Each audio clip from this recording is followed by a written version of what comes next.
NDA सरकार का तीसरा बजट 23 जुलाई को पेश होगा। हमारे साथ बातचीत करने के लिए कांग्रेस के राष्ट्रीय प्रवक्ता और कांग्रेस सोशल मीडिया विभाग की चेयरमैन सुप्रिया श्रीनेत जी हैं। सुप्रिया जी, आज आपने एक प्रेस वार्ता की है जिसमें आपने ये बताया कि किस तरह से बजट को लेकर विपक्ष पहले से नाउम्मीद है, जिस तरह से शिक्षा या स्वास्थ्य के बजट में कटौती की। ਮੁੱਖ ਮੰਤਰੀ ਭਗਵੰਤ ਸਿੰਘ ਮਾਨ ਦੀ ਅਗਵਾਈ ਵਾਲੀ ਪੰਜਾਬ ਸਰਕਾਰ ਨੇ ਦੇਸ਼ ਲਈ ਕੁਰਬਾਨੀਆਂ ਦੇਣ ਵਾਲੇ ਸ਼ਹੀਦਾਂ ਦੇ ਪਰਿਵਾਰਾਂ ਦੀ ਬਾਂਹ ਫੜੀ ਹੈ। ਇਸੇ ਦੇ ਚਲਦਿਆਂ ਪੰਜਾਬ ਸਰਕਾਰ ਸ਼ਹੀਦ ਜਵਾਨਾਂ ਦੇ ਪਰਿਵਾਰਾਂ ਨੂੰ 1 ਕਰੋੜ ਦੀ ਮੁਆਵਜ਼ਾ ਰਾਸ਼ੀ ਦੇ ਰਹੀ ਹੈ। ਮੁੱਖ ਮੰਤਰੀ ਭਗਵੰਤ ਸਿੰਘ ਮਾਨ ਦਾ ਮੰਨਣਾ ਹੈ ਕਿ ਸ਼ਹੀਦਾਂ ਦੇ ਪਰਿਵਾਰਾਂ ਨੂੰ ਸੰਭਾਲਣਾ ਸਾਡਾ ਫਰਜ਼ ਹੈ। ਇਸੇ ਲਈ ਪੰਜਾਬ ਸਰਕਾਰ ਵੱਲੋਂ ਇਹਨਾਂ ਪਰਿਵਾਰਾਂ ਲਈ ਇਹ ਨੇਕ ਉਪਰਾਲਾ ਕੀਤਾ ਗਿਆ ਹੈ। ਪੰਜਾਬ ਸਰਕਾਰ ਵੱਲੋਂ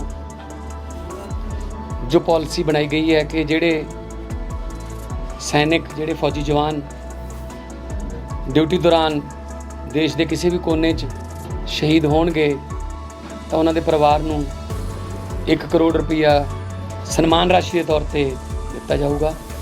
ਇਹ ਕੋਈ ਇਸ ਰਾਸ਼ੀ ਨਾਲ ਕੋਈ ਸ਼ਹੀਦ ਦੀ ਜਾਨ ਵਾਪਸ ਨਹੀਂ ਆ ਸਕਦੀ, ਨਾ ਹੀ ਇਹ ਕੋਈ ਕੀਮਤ ਹੈ ਸ਼ਹੀਦ ਦੀ ਜਾਨ ਦੀ, ਪਰ ਇੱਕ ਇਹ ਹੈ ਕਿ ਪਰਿਵਾਰ ਦੀ ਕਬੀਲਦਾਰੀ ਚੱਲਦੀ ਰਹਿੰਦੀ ਹੈ। ਸ਼ਹੀਦਾਂ ਦੇ ਪਰਿਵਾਰਾਂ ਨੂੰ ਸੰਭਾਲਣਾ ਸਾਡਾ ਫਰਜ਼ ਹੈ। ਜੇ ਅਸੀਂ ਪਰਿਵਾਰਾਂ ਨੂੰ ਸੰਭਾਲ ਲਾਂਗੇ ਤਾਂ ਹੋਰ ਬੱਚੇ ਫੌਜ ਜਾਣ ਬਾਰੇ ਸੋਚਣਗੇ, ਨਹੀਂ ਤਾਂ ਮਾਪੇ ਉਦਾਹਰਨ ਦੇ ਕੇ ਕਿ ਉਹਨਾਂ ਵਾਂਗੂ ਰੁੱਝ ਜਾਓਗੇ ਜਾਂ ਉਹਨਾਂ ਵਾਂਗੂ ਪਰਿਵਾਰ ਰੁੱਝ ਜਾਊਗਾ ਤਾਂ ਫਿਰ ਆਪਣੇ ਬੱਚਿਆਂ ਨੂੰ ਫੌਜ 'ਚ ਭੇਜਣ ਦੀ ਹਿੰਮਤ ਨਹੀਂ ਕਰਦੇ।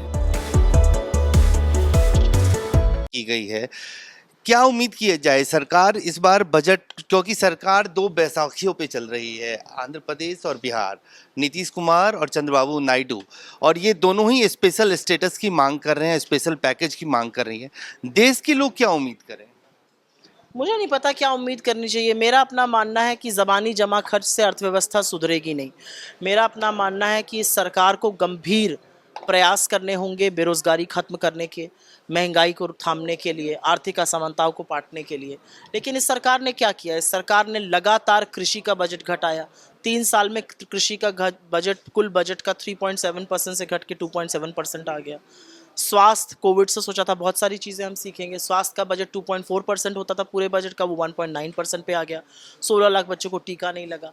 एजुकेशन की बात कर लीजिए, 7% एजुकेशन में आपने काट दिया। यूनिवर्सिटी ग्रांट कमीशन का जो एलोकेशन था वो 61% काट दिया। तो आप किस तरह का देश बनाना चाहते हैं? क्या आप एक अनपढ़, बीमारू, कैसा देश बनाना चाहते हैं? ये तो जवाब वही दे पाएंगे। लेकिन बतकही छांटने से, लंबी लंबी फेंकने से तो ना रोज़गार बनेगा, ना महंगाई खत्म होगी, ना आर्थिक असमानताएं हटेंगी, ना लोगों के ऊपर जो ऋण का बोझ है वो हटेगा। लोग अपनी बचत जमा पूंजी से खोखला करने पर विवश हैं। वो सारी तकलीफ़ें तो जो लोग दंश सह रहे हैं इन सब चीज़ों का, वो सब तकलीफ़ें तो जाएंगी नहीं। आपने आर्थिक असमानता की बात की, मैं फिर वही सवाल कहूँगा कि चूंकि ये सरकार आत्मनिर्भर नहीं है और जैसे ही 2 नीतीश कुमार और चंद्रबाबू नायडू इसके समर्थन से ये सरकार चल रही है, आपको लगता है कि बजट का मेजर चंक उधर चला जाएगा क्योंकि उनको भी खुश करना मोदी जी की मजबूरी है? देखिए, मोदी जी ने एक नारा दिया था आत्मनिर्भर बनने का देश को। देश तो हमेशा से ही आत्मनिर्भर था। मोदी जी आत्मनिर्भर नहीं रहे। मोदी जी बैसाखियों पर निर्भर हो गए। बैसाखियां रह रहकर बवाल मचाती रहती हैं। मोदी जी के जो घटक दल हैं वो उनके निर्णयों पर सवाल उठाते हैं। मोदी जी के घटक दल स्पेशल पैकेज की मांग कर रहे हैं बिहार और आंध्र प्रदेश दोनों में। मोदी जी के घटक दल 4% रिजर्वेशन की भी बात कर रहे हैं आंध्रा में। मोदी जी के घटक दल अग्निवीर को खत्म करने की, जातिगत जनगणना की भी मांग कर रहे हैं। तो देखिए मोदी जी क्या करते हैं। मोदी जी अब वो मोदी जी तो रहे नहीं कि एक अकेला। अब तो मोदी जी को जी हाँ जी हजूरी करनी पड़ती है अपने घटक दलों की। एक आखिरी सवाल, राहुल गांधी खोटी सुननी पड़ती है। एक आखिरी सवाल, राहुल गांधी के नेता प्रतिपक्ष बनने के बाद ये पहला बजट है।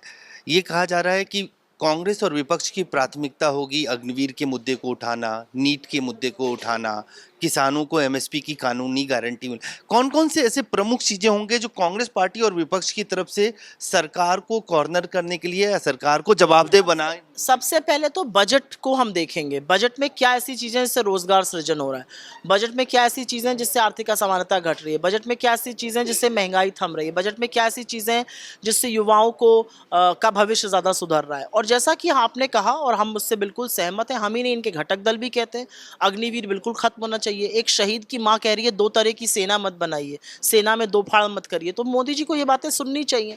और जैसे कि नीट की बात है, 24 लाख बच्चों का भविष्य असमंजस की स्थिति में, किसी को पता ही नहीं अभी क्या हो रहा है, तो हम ये मुद्दे बिल्कुल उठाएंगे, लेकिन ये बजट के बाहर के मुद्दे हैं। कुछ चीज़ें बजट में और कुछ उसके बाहर हमारी प्राथमिकताएं हैं। किसानों को जो लीगल एमएसपी की बात है, अगर जब तक वो नहीं मिलेगी, किसान अपनी उपज को दर दर भटकता रहेगा। किसान की आप व्यवस्था समझिए। कृषि की जो ग्रोथ दर थी वो 4.7% थी 2 साल पहले, वो घट के 1.4% हो गई है। तो क्या सरकार ने उस पर खर्च बढ़ा दिया? जी नहीं। सरकार ने कृषि पर खर्च 3 साल में 3.7% ऑफ बजट घटाकर 2.7% कर दिया। तो आपकी प्राथमिकता क्या है? आपकी प्राथमिकता एजुकेशन नहीं है, आपकी प्राथमिकता किसान नहीं है, आपकी प्राथमिकता स्वास्थ्य नहीं है, आपकी प्राथमिकता है बस कुछ चंद पूंजीपति, बड़े बड़े जो घराने हैं वो और बड़े होते जाएं, यही आपका सारा दबाव बना रहता है। धन्यवाद। सुप्रिया श्रीनिधि, कांग्रेस की सोशल मीडिया विभाग की चेयरमैन, राष्ट्रीय प्रवक्ता, जिनका कहना है कि बजट सत्र आ रहा है, 23 जुलाई को ये बजट पेश किया जाएगा और निश्चित रूप से कांग्रेस पार्टी खासतौर से किसानों, नौजवानों के मुद्दे पे, गरीबी के मुद्दे पे कांग्रेस पार्टी इस सारे मुद्दों को उठाएगी और कॉर्नर करने की कोशिश करेगी सरकार को। कैमरामैन फिरोज के साथ अजय झा, दैनिक सवेरा, दिल्ली।